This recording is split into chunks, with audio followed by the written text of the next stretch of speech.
Buff Nation, what is going on? Happy Friday. Hope you guys are having a wonderful start to your weekend. We got a lot of things to cover today, no doubt about it. We're going to break down a very interesting video, that's been circulating Twitter talking about Tyler Brown getting some snaps at defensive tackle. And let's talk about the possibilities there. We're going to get into that. We're going to preview what needs to happen this weekend to help Colorado's odds get to the Big 12 championship as well as the college football playoffs. So you guys are going to know who to be rooting for this weekend.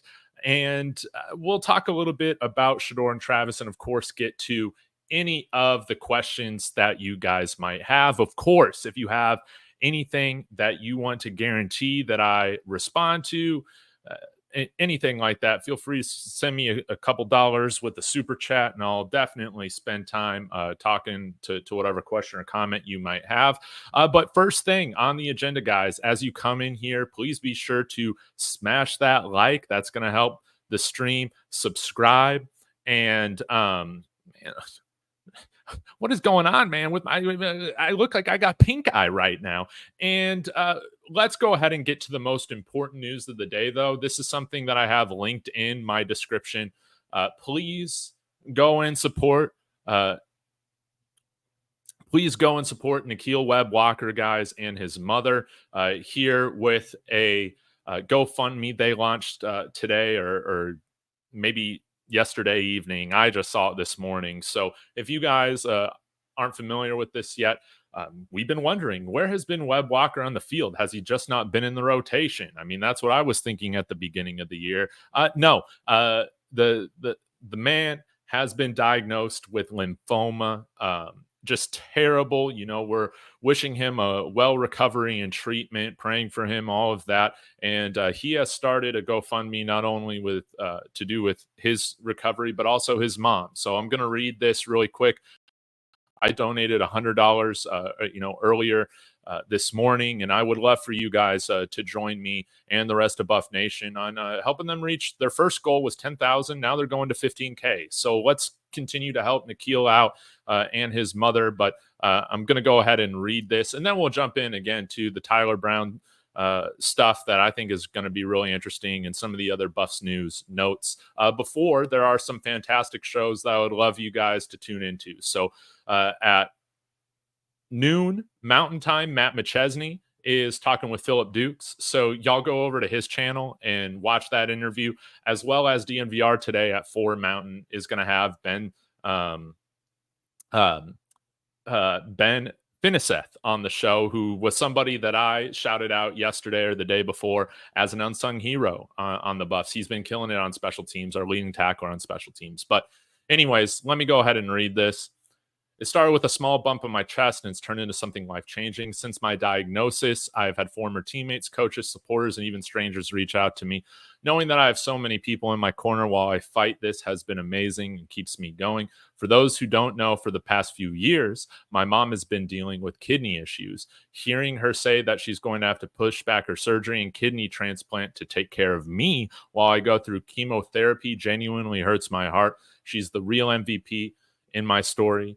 Getting diagnosed with cancer still doesn't seem real to me, and knowing that my battle is forcing her to put out her own health, to put her own health on hold, makes this even harder to face.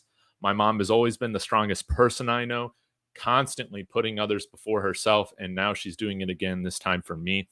As much as I'd love to be able to handle this journey alone, I've come to realize that it takes more than just strength to overcome a challenge like this. It takes a village. Between medical expenses, treatments, and the financial strain of my mom delaying her transplant, the weight of it is all overwhelming.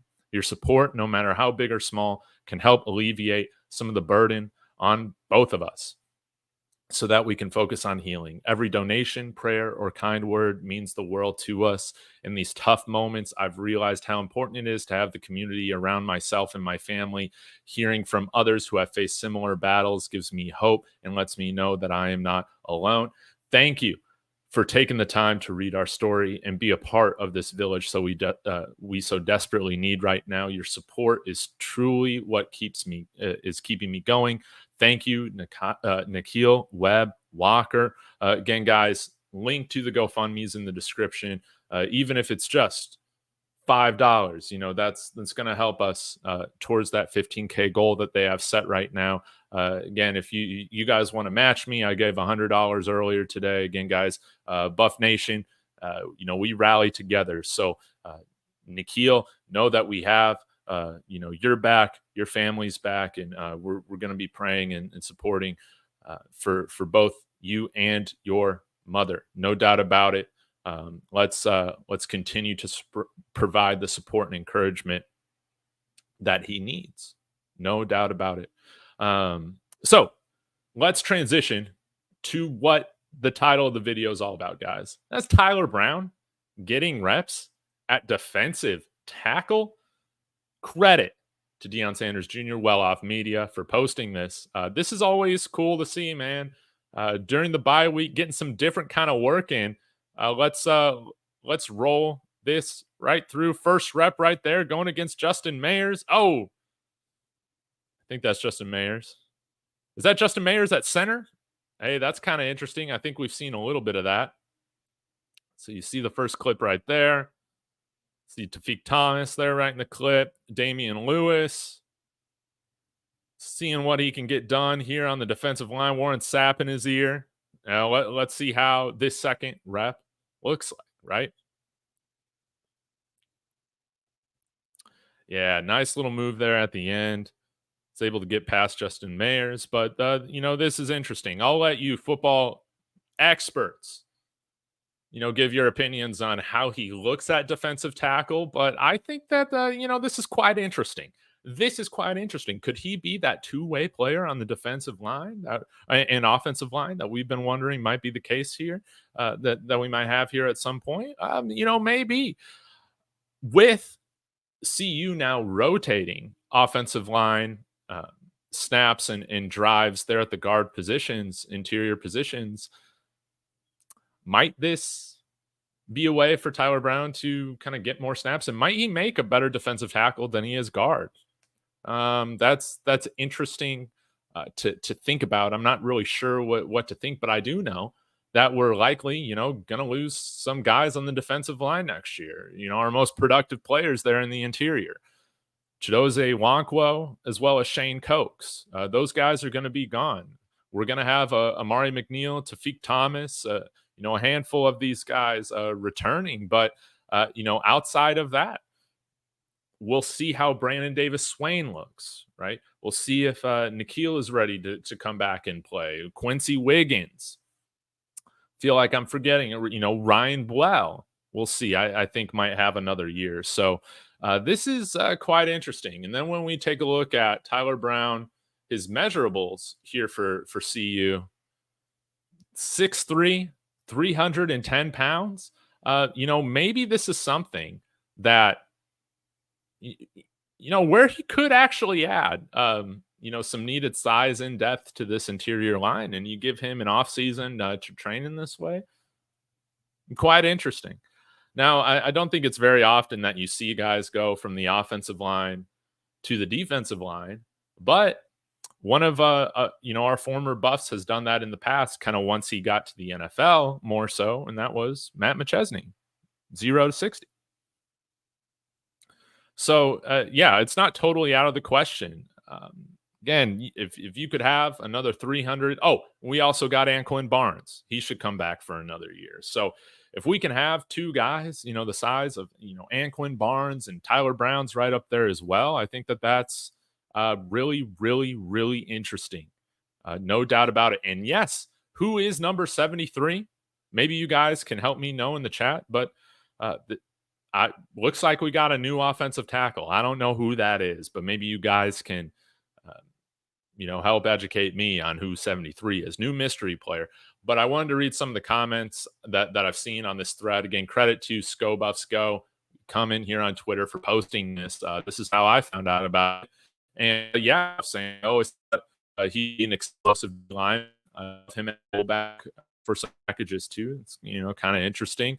Leap saying I don't mind them screwing with this stuff on the bye week. Absolutely. It's nice to try some different things. I feel much better about Tyler Brown as a D tackle than I feel about him at right tackle, right? I just don't think he had the feet for right tackle. We all know that, but could this be another position that where he could help the Buffs, especially next year? That's something to think about. TK saying this. They said he's as strong as they come, so he'll easily be able to push anyone around, split the double teams. The question is, as someone who hasn't, you know, who hasn't tackled, can he tackle? Yeah, I don't really know. Who is 73? Chris Morris. Oh, okay. Yeah, he was the guy that was formerly with, I think Texas A&M, then went to the JUCO route. But anyways, he's here. I had wondered for a while if he was still on the team. So that's good to see him here, getting reps at tackle. I think that if he's somebody that can not only provide depth but come in here as honestly just provide competition for right tackle right now next year. My prediction is I think we'll have a new starting tackle right now. Whether that's Philip Houston, I don't know. We'll see if he can put on the size and if he has eligibility to come back. We'll see if he'll exercise his COVID year that I believe that he has, because he's a senior. Khalil Benson, I've always felt that he is just better suited for the guard position. And so might we have somebody like Cardi Smith come in here and compete day one for a starting position? I think so. Could be pretty interesting. And I hope he does get another year of football. I imagine he's going to have that, Tyler Brown, that is. I would agree. I think he's kind of built like a nice defensive tackle. So this is, it looks like this is something that some of you guys have been wanting to see for a little while. So I think that this is, pretty cool. I'll get to some of y'all's comments, and then we can dive into who we need to be rooting for this weekend for Colorado to continue to work their way up into having college football playoff hopes kept alive, as well as hopes to get into the Big 12 championship game. This is going to be a very important weekend for the Buffs, even though we're not playing. So you go ahead and get in here. Again, guys, thank you so much. If you do want to ensure that you get anything responded to, send me a cup of coffee on Super Chat. Okay, so we got 3 different names on who 73 is. Technically, TV ain't mean enough for DT. I think that's fair. I think he's gonna need to unleash the dog a little bit more. I think that's totally fair criticism. And we very well could lose 5 defensive starters at the end of the season. You're right about this, Big Red. That means Tyler Brown not going to be the starting guard next year. Yeah, I think that could be the case. We'll have to see. So Corday Stewart. Who is Corday Stewart? Corday Stewart?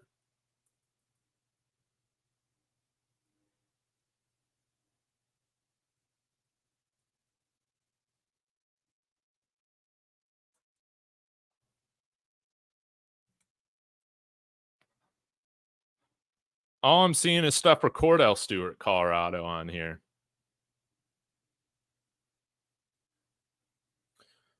Hey, David, nice name. They got a 5-star D end playing tight end, Savell Smalls. He should be playing D2. Maybe.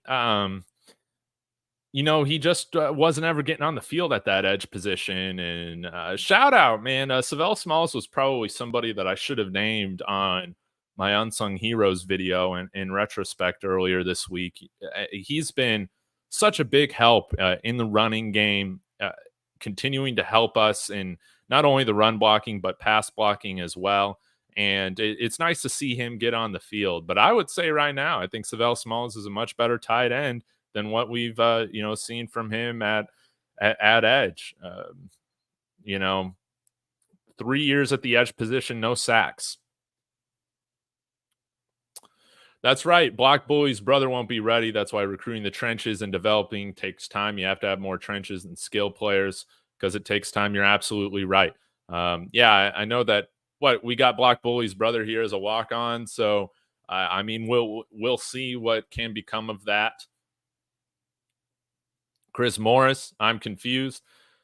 Man, who knows number 73, but if it is Chris Morris, that's good. I guess Ryan Buell is hurt. So thank you guys for keeping me up to date with this. Does Tyler have another year? I think he should get another year for being held out last year due to that dumb transfer rule. So yeah, he should have one more year left. Yeah, that's right. No, Angel Lopez been gone a long time.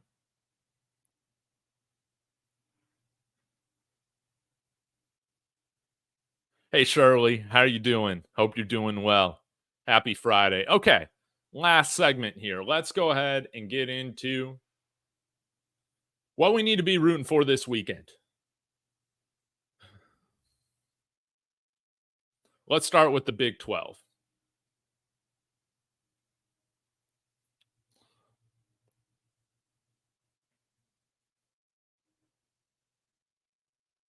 Keck, what's going on? Forks up, man. All right, let's get to it. Texas Tech, they lost a tough game last week. They're down. Their starting quarterback Morton, he is out due to injury, I believe, and so they're going into Iowa State undefeated. We need Texas Tech to beat Iowa State this weekend. This is going to be a tough game, but comes on at 1:30 Mountain on ESPN. This is something to take a look at in terms of Texas Tech's passing in this game against TCU at the end. Will Hammond came in and he started out 9 for 9, but TCU then was able to kind of settle in and stop that Texas Tech offense. But at the end of the game, but maybe he is able, to really get in a better rhythm now, having a full week to prepare. Again, we play Texas Tech next week. Very important game. This is not a game that, although I was overlooking them at the start of the non-conference season, they've really, I think, gotten better as time has gone on, just like us. And we shouldn't overlook them just because Baron Morton is out. Will Hammond, he can sling it, man. He can sling it. 6'2", freshman out of Austin, Texas. And he played well. He played well last week in substitution for Morton. And this is going to be a game, Texas Tech against Iowa State, that I'm going to be keeping an eye on to see how he performs. I would imagine, yeah, you see the spread here is minus 13.5 to Iowa State. It would not surprise me if Texas Tech keeps this thing close. It would not surprise me. So that's the first team we're rooting for. We're Texas Tech Red Raider fans this weekend. And I am going to have a Texas Tech collaboration. I think we're aiming for Monday evening. And that's going to be a lot of fun. Now, this is going to be totally improbable. Houston, one of the worst teams right now in the Big 12. Kansas State is coming to Houston. Avery Johnson has, definitely taken a step up and has been developing as the year has gone on. You see a really nice touchdown interception ratio of 16 passing touchdowns to 5 picks. Houston, this is a game in which they're going to have to play out of their minds. You see their quarterback Smith here, 4 touchdowns to 8 picks. Kansas State coming on the road, minus 13 favorites. That's quite the spread coming into an away game. So we're going to be Houston fans this week. Next, Arizona, UCF. This game doesn't really matter. I'm personally going to be cheering for UCF to beat Arizona because screw Arizona, man. Screw Arizona. You guys have heard my rants about them for the longest time. Arizona State against Oklahoma State. This is one where Arizona State finds themselves behind some of the different schools, such as CU in conference. So it doesn't really matter in terms of CU's ability to get into the Big 12 championship. So this one doesn't really mean much, but I have enjoyed rooting personally for Arizona State. Again, I really do like Kenny Dillingham. His celebration on field earlier this year after beating Utah at home was just that was classic. Cheering with the fans, ending the interview, being absorbed by the fans, rushing the field. It was beautiful, and they're a really fun team to watch. Sam Levitt, they lose Rashada, whatever.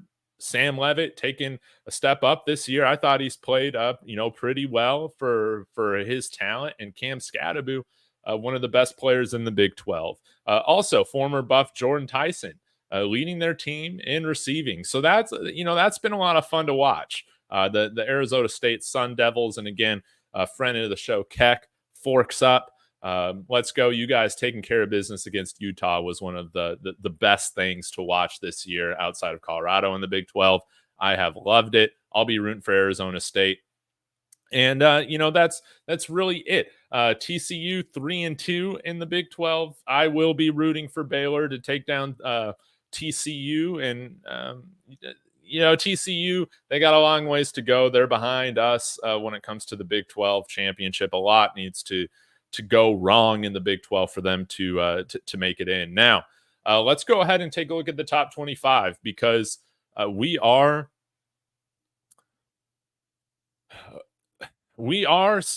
still have a dark horse or are a dark horse in the college football playoff race. Even if we don't make it to the Big 12 championship game, I think that if we come out and take care of business in a dominant fashion these last 4 games, we could find ourselves sneaking in and making a strong case for the college football playoff, just like my friend Brian Gregory over at The Era talked about on Wednesday evening. Again, guys, if you haven't checked out that interview, would really appreciate if you do. Brian and I think we will be working together, every now and then. He's a really bright mind, and I enjoy him keeping me up to date with everything going on in college football.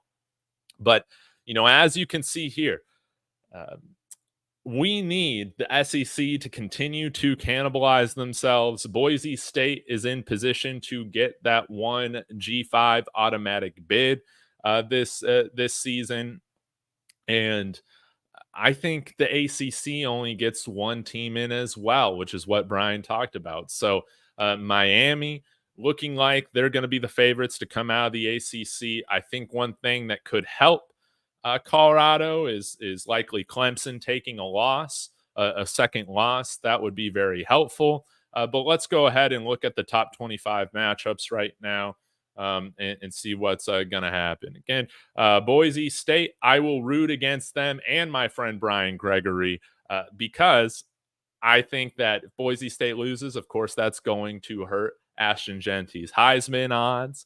And I'm a big believer that Travis Hunter should win the Heisman this year. And if you haven't voted on ESPN.com today, you get a new vote every single day. Please go vote for Travis Hunter. Do that every day. That's interesting. Now, I think right now I'm going to be rooting for Penn State. Ohio State has looked vulnerable this year, no doubt about it. And this isn't the only game I think they could drop. Don't they have Indiana later this year? They do. So that's something to keep in mind. And Michigan. I'm not going to rule out Michigan, man. I'm really not. It's a rivalry game. Those games seem to always be close no matter what. So I'm going to be rooting for Ohio State to lose. Miami, I'll be rooting for Duke. Because I have a bet with Coach Hayes. Right now, Miami is set to finish with a better record than CU, and I'm going to have to put on a Miami Hurricanes helmet at some point after this season. I'm going to be rooting for Duke. Ole Miss, Arkansas, I'll be rooting for Arkansas because Ole Miss, could make a strong case to sneak in being an SEC team, and especially if they finish 10-2. Go Air Force. Root for Air Force. Same thing with what I said about Ole Miss. Can be had maybe with Illinois, so I will be rooting for Minnesota. Oregon. I think it's always helpful if you have less undefeated teams. So I'm going to be rooting for Michigan against Oregon for that. And, I hate Dan Lanning. So I got to go against Oregon. But nonetheless, man, the Dylan Gabriel, he's taken another step up this year, just like I had expected, playing behind one of the best offensive lines in college football. I'll be rooting for Florida against Georgia for the same reasons. You want to see the SEC schools have worse records. We've covered Texas Tech. We need them to beat Iowa State. Michigan State, same thing going against Indiana. We're cheering for upsets right now, guys. No doubt about it. Houston over Kansas State. Texas A&M taking on South Carolina. This is going to be an interesting game. Texas A&M is only favored by 3. They are going on the road, though, to a difficult environment out there in South Carolina. You guys know my distaste for Texas A&M, to say the least. Go Cox, go, baby. Go Cox, go. Louisville, they could have a chance against Clemson. Kentucky taking down Tennessee. And lastly, I'm going to be rooting for SMU to take down Pittsburgh. They're another one of these teams that will be vying for one of these not guaranteed, not automatic bid spots in the college football playoffs. So it's all going to be interesting. All that to say, guys, we're going to be rooting for upsets. None of that is rocket science, but it should be, hopefully, a fun weekend in college football. I know looking at this slate, it's not super sexy, but just like a few weeks ago when there were a bunch of upsets, and like when Alabama lost to Vanderbilt, that was kind of the same thing. And there turned out to be some really good games going on. So again, guys, I'll wrap this up here in a few minutes. I really encourage you guys to go watch Matt McChesney's interview with Philip Dukes. That's starting here at noon Mountain Time, and then here at 4 Mountain Time, DNVR's interview with Ben Finiseth, our special teams ace this year, one of the unsung heroes of the Buffs at 6-2. Your number 23 ranked Colorado Buffaloes. Sorry, I need to start saying that at the beginning. Number 23 in the country ranked Colorado Buffaloes. Drop the link so we can vote. How about that? All right, 1 second.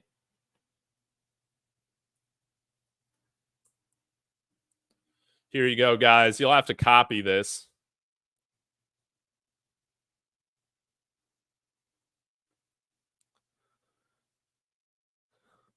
Yeah, so go vote for Travis. And again, guys, if you've got a few bucks to spare, definitely go support Nikhil Webb Walker in his mother's health battles, with support with all those expenses.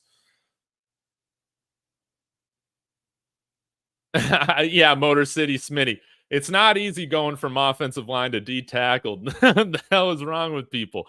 Yeah, because Tyler Brown isn't the most athletic dude, that's the one thing I have wondered. He could have the strength, but does he have the quickness?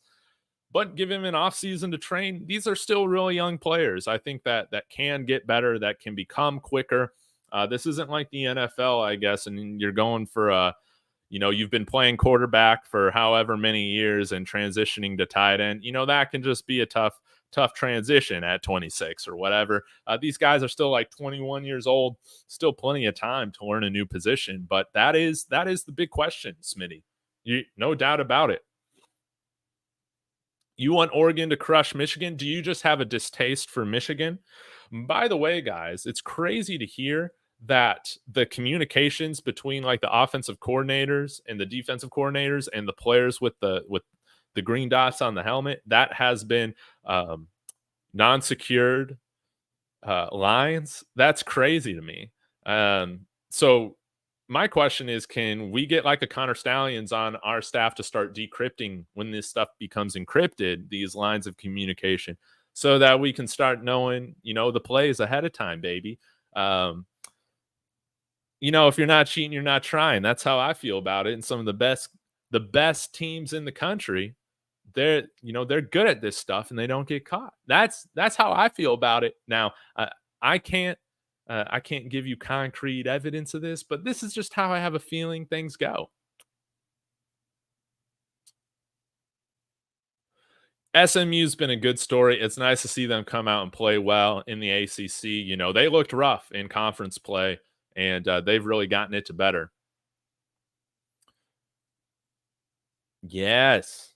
Yes, they are on the way up. No doubt about it, man. And I look forward to that game against Arizona State next year. We play Iowa State, BYU, Arizona State. I think we play Houston. I'm not really excited about Houston. TCU, that will be fun. New opponents. Oh, yeah. We also get Torian Carter back, Zulus. Thank you for that. Is he out? Is he out? I always get like him and Anquin Barnes confused, but I think so. Eric Morris, David, I'm telling you, and I believe it will happen. If Colorado is on the college football playoff bubble, business decisions will be made. Networks and college football playoff want money, eyeballs, attention, and ratings. Yes. And that's why it's very important for us to be right there with some of these other, bubble teams. Maybe some SEC or Big Ten teams that don't have the brand of some of those teams at the top of the conference, right? Wouldn't that be fun to kind of get that favoritism?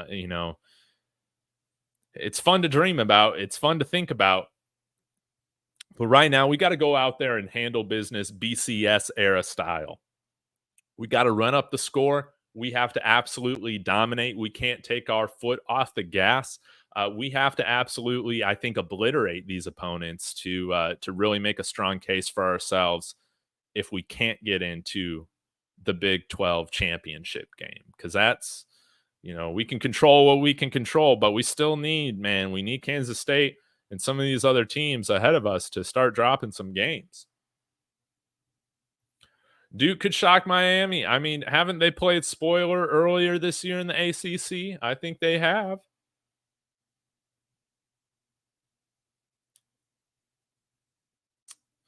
Yeah, the Pitt SMU game, that's going to be a fun one to watch, man. Darren Jennings saying Pitt versus SMU is a good money game to bet on. SMU because Vegas has Pitt favored. Ooh, I didn't even see that. Let me pull up the line here of what that is. Got to take a look at it. Oh yeah, no, they must have changed it because right now, at least on ESPN Bet, they got SMU favored at -7.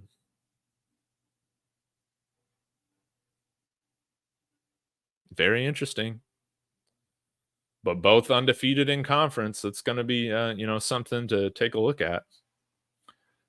David, do you think the Colorado coaching staff is watching the Texas Tech game this weekend against Iowa? Oh yeah, no doubt about it. Especially because this is going to be our first full look at this freshman quarterback they got. Again, this kid is no slouch. Like, I thought he came in and played very well for a true freshman last week after Morton got injured. So this could be the case where we're able to get a much more full scouting report on him, understand, how Texas Tech is going to adjust the offense for him. And I think this matchup, being able to see Texas Tech this weekend is very important. Iowa State, they could be caught off guard by some things in the first half in that script because they only saw like 2 or 3 drives from Texas Tech last game with this freshman quarterback. So it's going to be interesting to see what new things that they put in the offense this week. But you got to imagine they're going to be relying on that ground game. I mean, they do have one of the best running backs in the Big 12, no doubt about it. And we got to redeem ourselves next week for our performance against DJ Giddens against Texas Tech, man. No doubt about it. They have a very good running back. His name is slipping my mind right now, but he's 5-star guy. So yeah. Do we have a shot to flip David Sanders? To be honest, I'm never gonna leave Colorado fully out of anything, but I don't know. It just seems like we have moved on. It seems like Carday Smith is going to be that guy to come in here at right tackle. So I would say no. Like if I'm going to bet on something, no. I would imagine he sticks with Tennessee or Nebraska. I forget where he's committed, but it would be nice to have somebody on the team with my name. That would be kind of neat. And TK, thanks for bringing this up. I know that we did have a visit, or where was it? We offered an Oklahoma State commit from IMG. I'm going to get to that in a video later this afternoon. So I'll have a video specifically for that. Oh, thanks for pointing this out. I forgot about this, Northside, that Amari McNeil started out at O line and transitioned to D line. Yeah. So Kak, thank you so much. It says enjoy the bye week, get healthy, and finish strong at 10-2. Hashtag Forks Up. Yes, yes. The Screw Arizona Wildcats alliance between Arizona State and Colorado. It's a beautiful thing. Best of luck this week. Let's get this thing done, Arizona State. You guys are on the rise. The better program in Arizona, and I will stand on it. Guys, I'm going to get out of here. Again, thank you so much. Again, if you could please hit that like, subscribe.